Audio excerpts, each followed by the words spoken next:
So in a sense, that is going to be my what and the why on tomorrow's session. And today's session, I'm talking about the soil, which is essentially going to be a lot of the how. So I would encourage to put both the sessions together and look at it as a whole from tomorrow. The roots become a feeding station for the microbes. And the microbes are then reproducing, living, dying, and returning and digesting rock minerals or insoluble minerals or soil amendments and things of that nature, and they're returning it. So they're also, so there's some new research saying that plants are picking up the microbes and sucking them in actually into the plant, even bacteria. Okay, that's good, but we know that they're basically pre-digesting minerals. Even including amino acid type things can be pre-made for the plants. And that's an amazing process that's going on. So if we can impact the efficiency of the leaf, we're going to see an improvement in the roots. If we can improve in the roots and get more mineral up into the leaf, we're going to improve the whole process. So we want to be thinking in terms of microbes helping the plants and plants helping the microbes, but it's microbes helping the plants that help them back. So it's kind of like a community of people, right? We all live and we can help each other with our own unique skills and stuff. Okay, 3 realms I want to talk about that is really important that we have to be thinking about that is occurring simultaneously. And the first one is the realm of biology. And this is very popular now. It's a big popular topic, and we have people that are getting very focused on biology. And it's like you could dial down and drill into biology very, very deeply. And so people could be having PhDs in microbiology, and they do. And they go very deep. And we can pick up and learn a lot from microbiologists. But the danger is that we can't forget that the chemistry is occurring at the exact same time. So some speaker might speak and talk about what they can, and they may differentiate and talk about biology. And they may differentiate and talk about chemistry, and likewise the physics. But it's all occurring simultaneously. And I would say it's important to beware if somebody poo-hoos one of these 3. If they say the answer is biology, no, it's not. The answer isn't. It's all of these working together. So this is really important in soil health that we address all. And it's a caution if somebody only says this one thing is important. We have to look at all of it. Okay, Nikola Tesla, he had a quote, if you want to understand the nature of the universe, think in terms of energy, frequency, and vibration. Okay? And now, why do you think I put that into this slide? Makes me look smart. No, I'm just kidding. Actually, it's true, right? So think about, what we're looking at is growing a crop, and it's really all about energy. And so the energy we're going to talk quite a bit about, but I do want to talk a little bit about frequency. Every plant has its own frequency. So a tomato plant has the tomato plant frequency. And even minerals and elements have a frequency. So if we have a healthy plant or a sick plant, let's say it's the same plant, tomato, it may be on the same frequency, but its vibration, or you could say another way, its vitality could be different. So you could have a very sick plant or a healthy plant.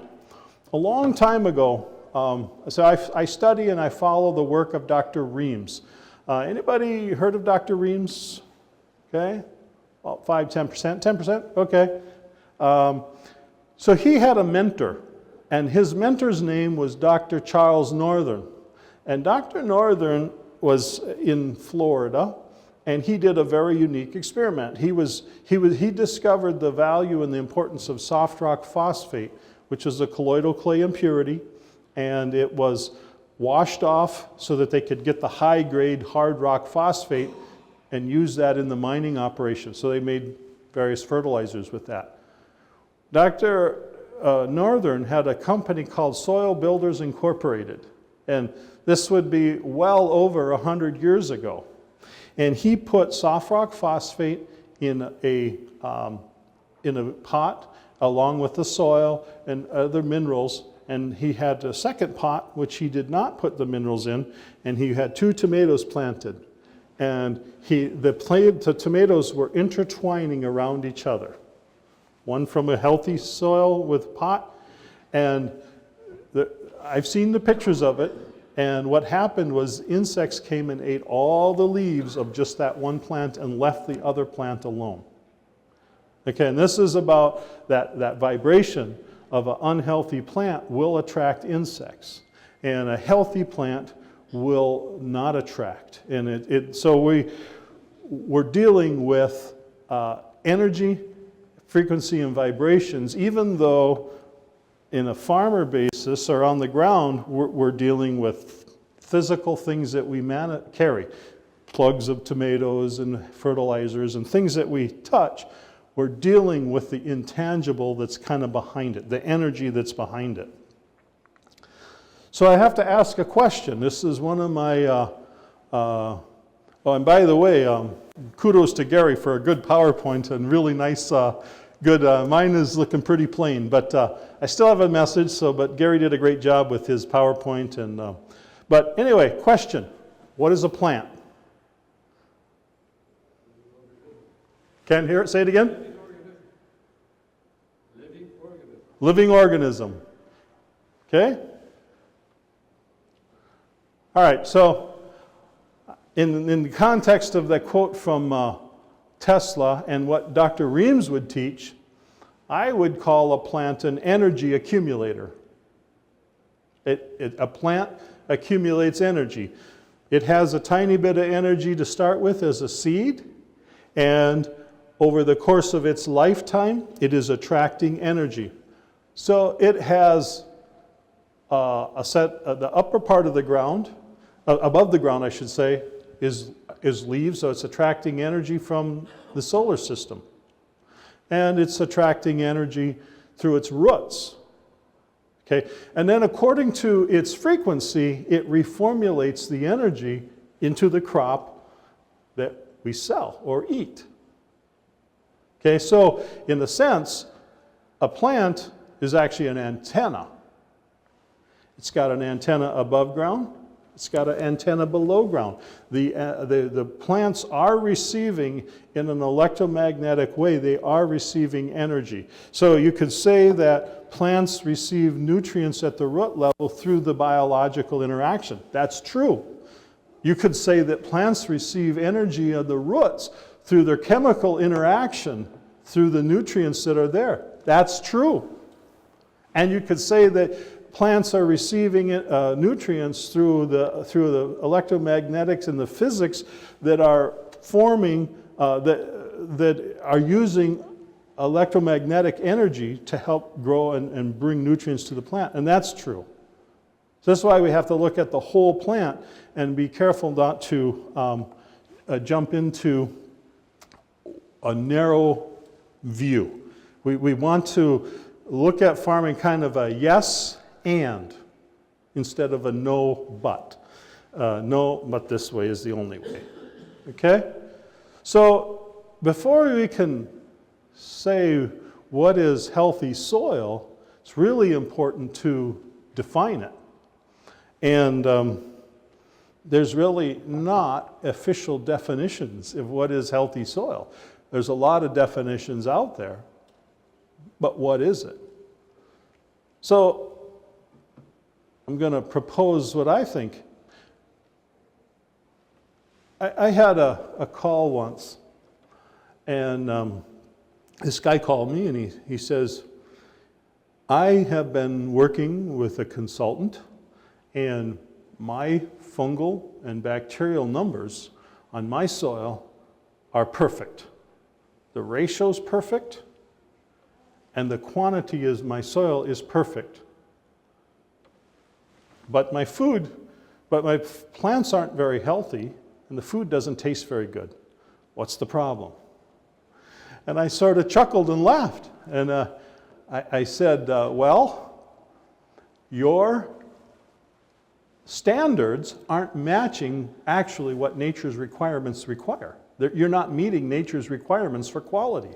So your standards are off, in spite of what somebody may have said. So, what is healthy soil? And I think we have to go back to the very function of that soil to answer that question. What is healthy soil? Well, what are we doing with it? We're raising peppers. Then a healthy soil is going to produce healthy peppers that are high in nutrition, high vibration or vitality, and you can measure that, and I will be talking more specifically about that in my next session. So we've got to go back to what the outcome is. It is, a healthy soil has to be tied to the end goal, and it has to be of high quality. And I see a lot of people who have no standard, and they reference standards. They have no standard of quality, and they reference standards that don't lead to quality. Does that make sense? Okay, I see that a lot. And that bothers me, because we have to be having some quality. So when I was working earlier and I started the garden program, I had a couple partners in the business that were involved in row crops. They weren't too interested in gardens, but I was on the phone and I kept getting questions day after day about people wanting to grow high quality, and they knew we knew how to do it. So I went to the other gentleman and said, would you like to start a garden program? Nah, we'll just stick with our row crops. And so we did, they did.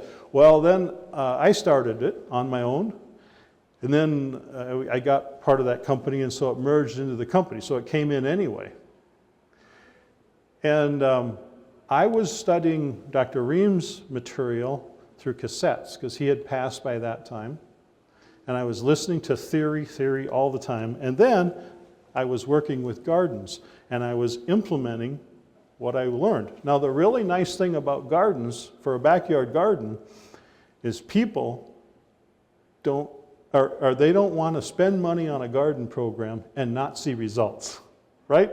If you're spending money on a garden program, you better see it and you better taste it, right? And so here I was learning with kind of trial and error. And here's what I found out. What works for corn and soybeans does not work for produce. So I had to really think, what's the problem? Because I saw the same program working pretty good for corn and soybeans. Well, it turns out that produce removes a lot more minerals out of the soil. And that's great. So you want to get good minerals in our diet, we need to eat vegetables. Fruit contains less minerals, but a lot of secondary plant metabolites, so there's a lot of other good things that it produces. But if you're going to address the need for nature's requirement for quality for vegetables, you're going to have to put more nutrients out. It's an automatic, because it's taking it out. So the first thing that comes back with improving the quality or the health of the soil is you begin to see an increase in yield, a significant increase in yield. And then if you look at the quality, that comes back rather incrementally. It's not a sudden burst and you just achieve the highest quality. So when you first start, you need to be willing to be humble a little bit if you're really thinking, oh, I can do this and I'm going to get the highest quality.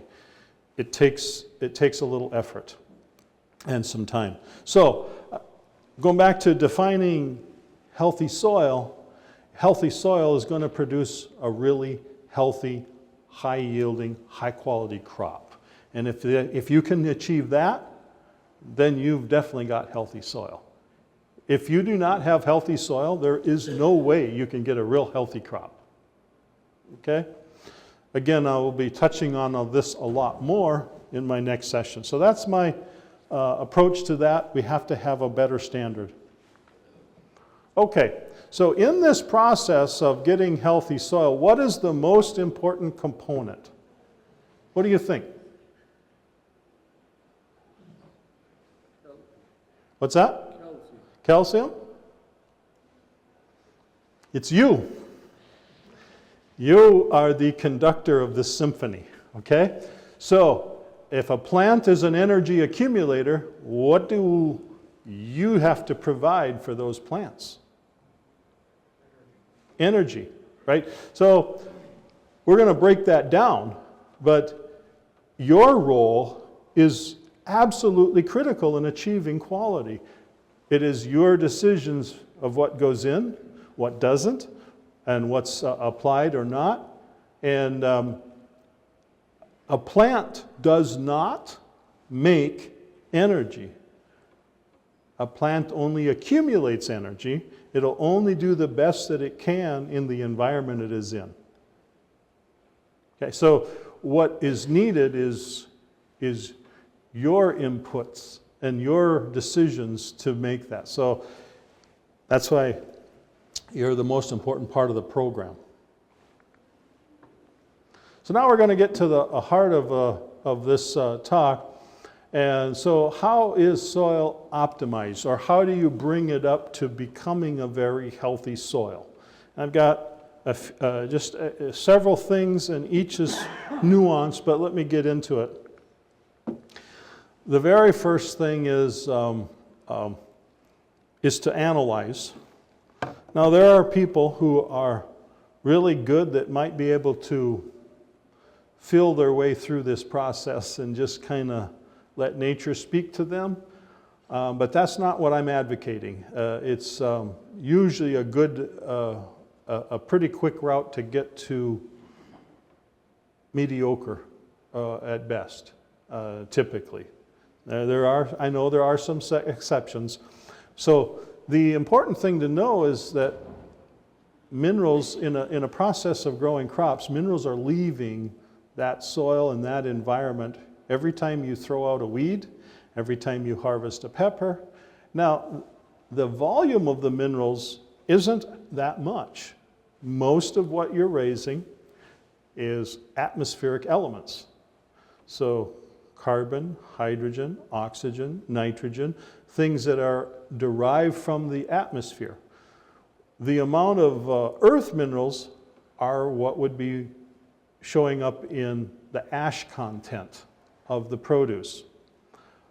But if you want an efficient leaf to grab energy out of the sunlight, you have to have all the components that leaf needs, and that's minerals in the soil. So the first step is to find out, where are we at with this soil right now?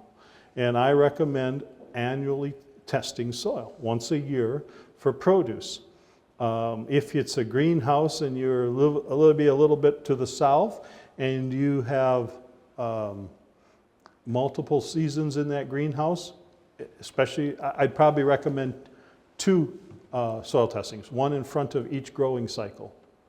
Especially if it's going something really aggressive like tomatoes or cannabis. Sometimes they really push the cannabis through very quickly, and it's a big nutrient demand, and you've got to be seeing where things are at. So analyze generally once a year. That's just kind of a roadmap to say where we're at and what do we need to do. The purpose of that is to know what should we apply because there's some deficiency. If a nutrient level is about right, we still put a little bit of that on because we're going to be pulling some nutrients out. And we also want to know what is excessive. So what shouldn't we be putting on? A lot of soils have some excesses, and that is one of the things that can keep us from getting to high quality.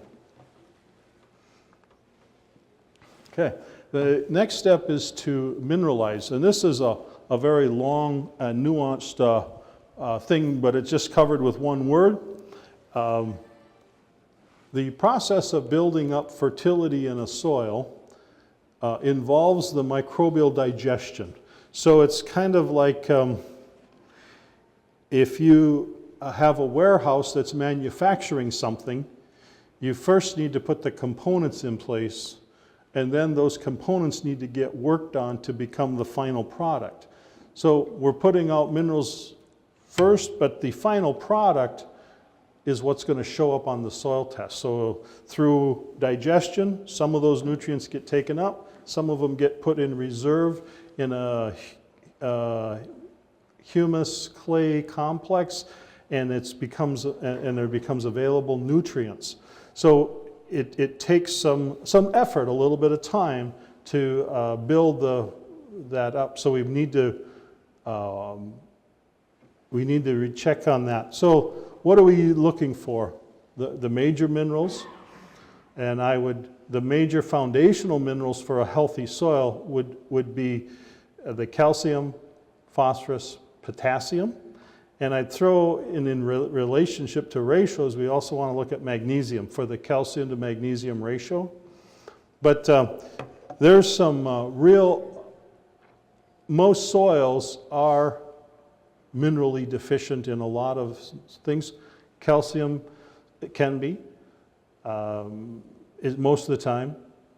There's then the secondary elements, there's trace elements, and I have found that for good health and nutrition, the rare earth elements are very important, so the broad spectrum.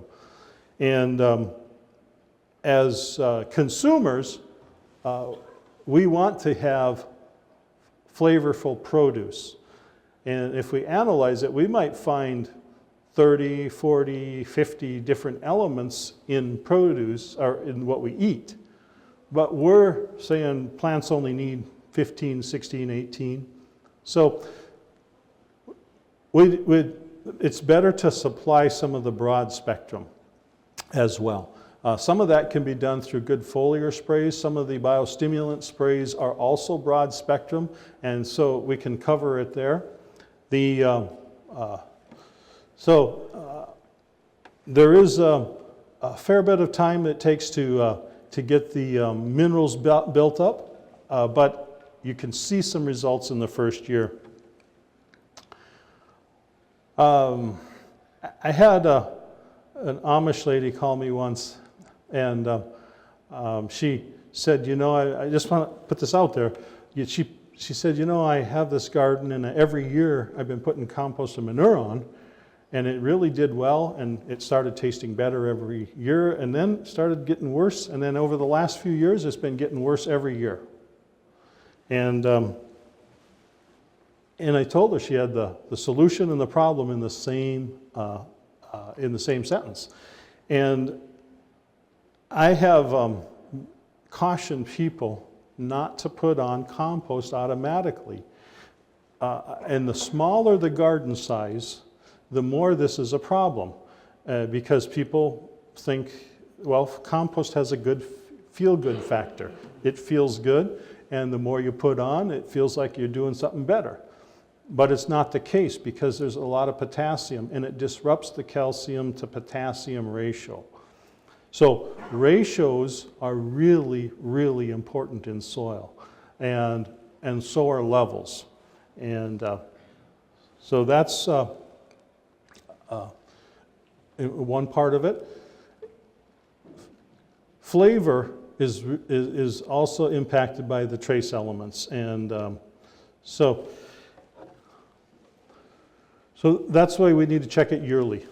Okay, the next part is to carbonize, and I find that there's obviously a very big interest in carbons. There's many kinds of carbons. There's carbons that have energy attached to them, so carbohydrates is one, and there's more, but there's a lot of carbons on the market, humates, biochar, and it's kind of well, what are all these things? Where do they fit in?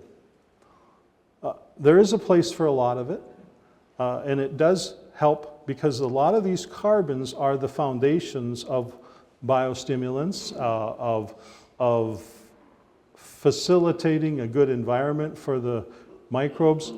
So to restore soil, we do need to be adding some carbons, but I caution that the potassium from compost and manure can be excessive.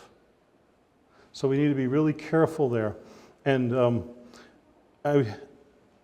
even things like late blight in, the apples that get too much potassium will get, not late blight, what is that? I don't know, I'm thinking, forget it, but that fire? No, not fire blight, that's too much nitrogen. Bitter pit, bitter pit. You know, that if you put too much potassium on in relation to the calcium, you're going to have a disruption there and you're going to get some of that.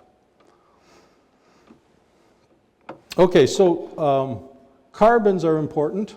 And then here's the last thing that I'm doing. I'm going to spend more time on this because I think this is really critical.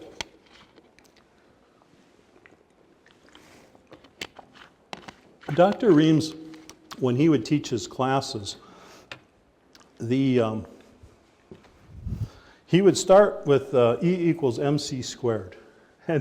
And he would say, well, that's how you get, this is energy, and you can create your crop. And then he would say, well, you have actually two. You have E1 and E2, heat energy and electrical energy. And then there's mc squared. So the heat energy is a very, very vital thing that in a lot of cases is missing in our program. So if we put down minerals, we put down things, we need to bring in energy for the microbes. So the microbes are somewhat like us. They need minerals, they need heat energy, and with that heat energy, they have the energy then to digest the minerals and make it available to the plant. So I'm going to look into this more practical for one of the things I've been experimenting for the last 10 years. Ultimately, to get to high quality food, we have to have a good level of fertility and a healthy microbial population. I recently just heard somebody who's measuring bacteria, and they're measuring the weight of bacteria per acre as the population. And I hadn't heard of this really. And 3,000 to 4,000 pounds is a low level. And so I haven't really heard this, but 10,000, 12,000 is a much healthier population of just the bacteria. So, but we do know that if the microbes are working, we're going to have a lot of foods coming into the food. So this is, I'm going to bring a suggestion for an on-farm energy factory that you can experiment with. I would just say experiment with this. It's relatively cheap but has sweat equity. So here we have a pile of brush, and some work was done in Canada by some researchers to see what can we do with logging waste. Okay, so going back, we remember that a plant is an energy accumulator. So this is a pile of energy, right? And so it can be ran through a chipper shredder. Looks like that. And then I went to a hammer mill, and it looks real fine like that. So I've been experimenting with this, and when I started to read about the research on what this is called raw meal chips, I recognized this was exactly what Reams was talking about when he said E1 energy or heat energy. This is stored heat energy. So when this is applied to soil, it could be a smaller amount put in and worked in. So there's a lot more of the sugars, the amino acids, all the things that are growing in a plant are at the tip of the plant. It's also a much less carbon to nitrogen ratio. And so it has things that are stimulating the microbial population. So in effect, you could call this a all-you-can-eat buffet for the microbial system throughout the year. Now we know that the plants are producing plant root exudates and sugars, and it's providing a source of energy for the microbes. But if we can enhance and broaden the base of the population, we can put some of this on. And in my experiment, what I saw was soil softening in 1 year.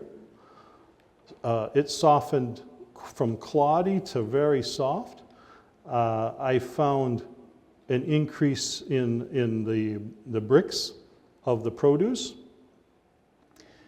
and just an overall health and the texture of the soil. So what I would recommend would be to look at mulching with this after it begins to warm up in the season. Just start when the time needs a little mulch, put the drip lines down, then mulch it in the spring or late spring and early summer, and then work it into the soil in the fall. And that'll be enough time to do that. I use about 1 inch, and I'll share a story. Did you have a question? No, okay. I'll share a story. I had a raised bed of parsley, and I was making this, and I put on half the bed in the late spring. And then about midsummer, it was a moist year, so no problem for moisture, but I was weeding the bed, and I noticed, you know, the parsley where I mulched this with was really glossy.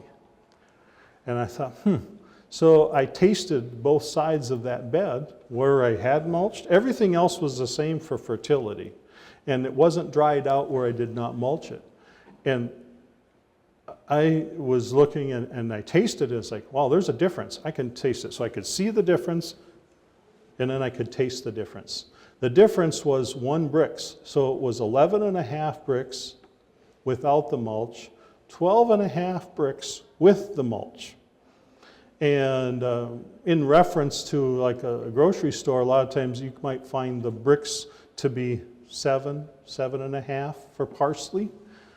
And this was much higher, very sweet, very flavorful. Okay, so this may be an experiment, but I think that this will increase the speed at which the microbial system is digesting those minerals. And then working that into the soil, by the time you get to next year planting, it's ready to go. And I've done that a number of years, and I find it to be really good. So I thought, sticks and branches from, so I just want to go back just a little bit on what's happening here. Within, so we are living in the prairie soils, and the prairie soils were built with fires, and it leaves a carbon residue. Now, the lignin that's in grass is different than the lignin that is in hardwoods or deciduous trees, and that's different from what's in pine or conifer. So the soils of the prairies are very good, but very prone to erosion, and it has to do with the lignin structure of grasses. Grasses produce erosion-prone soil. The hardwoods or deciduous trees promote a soil that has 2 things. First, it promotes biodiversity in the microbial system, and it promotes an erosion resistance in the soil. Soil built derived from hardwoods forests is much less erosive, prone to erosion than the prairie soils.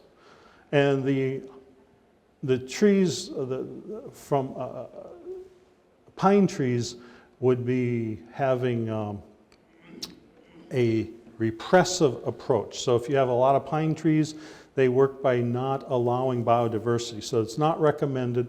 So it's deciduous trees and branches 3 inches and less. And I think you can, on the farm, if you get the equipment, you can be producing half of the energy equation, which is the energize, and that'll help with the minerals. Okay, so I've been talking a lot about feed the soil, but I need to reference that a good fertility program is going to also include feed the plant and feed the leaf. So feed the soil is soil test, look what you need, bring it to a better balance. That lays the foundation, and it lays the environment and kind of brings it to your potential up. But to achieve that potential, we need to make sure that the plant has what it needs when it needs it. And that's where the value, especially with vegetables in drip lines, for example, and nutrients through the drip lines will keep the energy up. If we have intensive planting, and we have tomato plants and they're fairly close together and these roots are going, sometimes the microbial system just doesn't keep up, whether we're just building the soil. And so it's important to push those plants and keep them well nourished. And so that's where the need of feed the soil. And soluble nutrients through drip lines would be one. Feeding like liquid fish would be something that you could do to keep the energy up. Remember, keep the energy up with carbon, so you feed the microbes. So if you put some carbohydrates in with the fish or with the soluble nutrients, it enhances both sides of that equation. Then the third aspect is feed the leaf. And feed the leaf refers to the nutritional feeding of plants. So there are ways to get nutrients in to the leaf through foliar sprays. And this is really good for trace minerals. It's good for the biostimulants. It can be used for calcium. It can be used to really augment. And the point of this is to push to keep the health up and to keep the yield up. So if you do the things in the soil, then you might as well realize the benefit of that by pushing the plant to do what it already wants to do. So a pepper plant wants to make peppers, but we can push it to go in that direction. So that we want to integrate both the feed the soil, feed the plant, feed the leaf for the very best and the optimum results. Okay, so if I was a produce grower, and I just play around a little, so I don't really do much, but I would go for a few things that might be a little controversial, but I wouldn't spend a whole lot of time making a bunch of compost and putting it on, and I'll tell you why. Composting is a process of removing the heat energy from the minerals in that composting process. So what's left is a carbon matrix, but mostly it's minerals. The heat has been dissipated, okay? Because the composting process removed that heat energy. That heat energy is what feeds your microbial system. Yes, I know it's a good fertilizer. It's got a lot of nutrients in it. It's good. It builds up the carbons. But I would go more with these raw meal chips that has the energy. That's one thing I would do. And I would experiment with using using these chips to provide instead of the cover crops. Because cover crops are good, but it's a lot of work and it's more thing. So that's kind of what a couple things that I would do is to experiment if I could eliminate doing some of the cover crops. It's a good step, but I think you get a lot more energy and heat and to the microbes.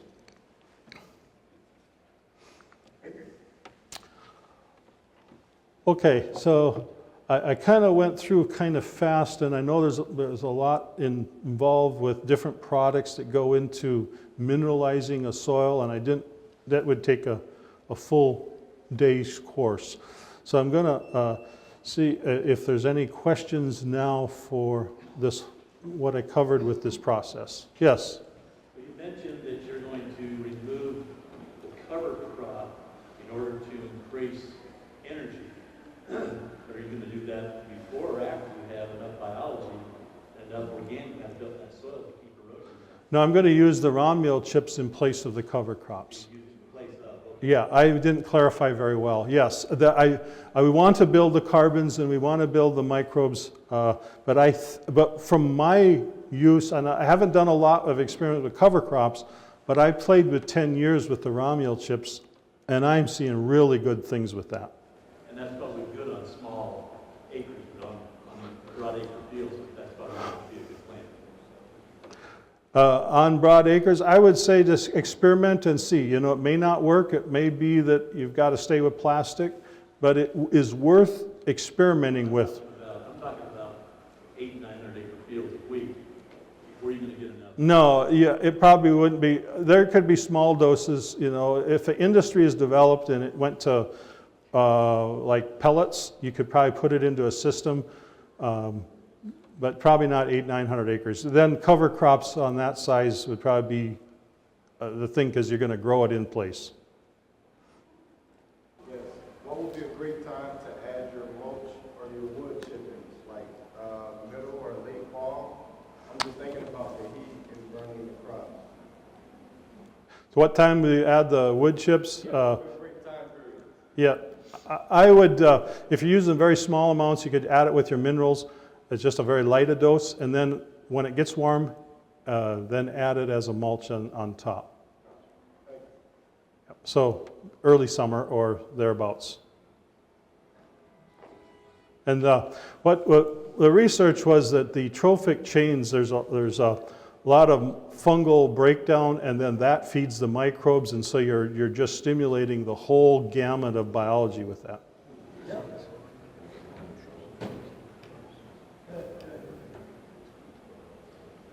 Where did you get the hardwood from? Bring it out of minute. Question was asked, where do you get the hardwood from? Is that 4 minutes you're saying? I'm sorry, okay, thank you. The shrubs, trees, it's basically a worthless product but it takes some effort to go and convert it into a usable form. But anything that is you're trimming off that's smaller, that 3 inches and smaller, works really well. Okay? That's a good weed control. What's that again? That's a good weed control. A good weed control. Yeah, it's not probably as good as plastic, but it's pretty decent. It is, and then if it's if it's worked fine, it works right into the soil very nicely.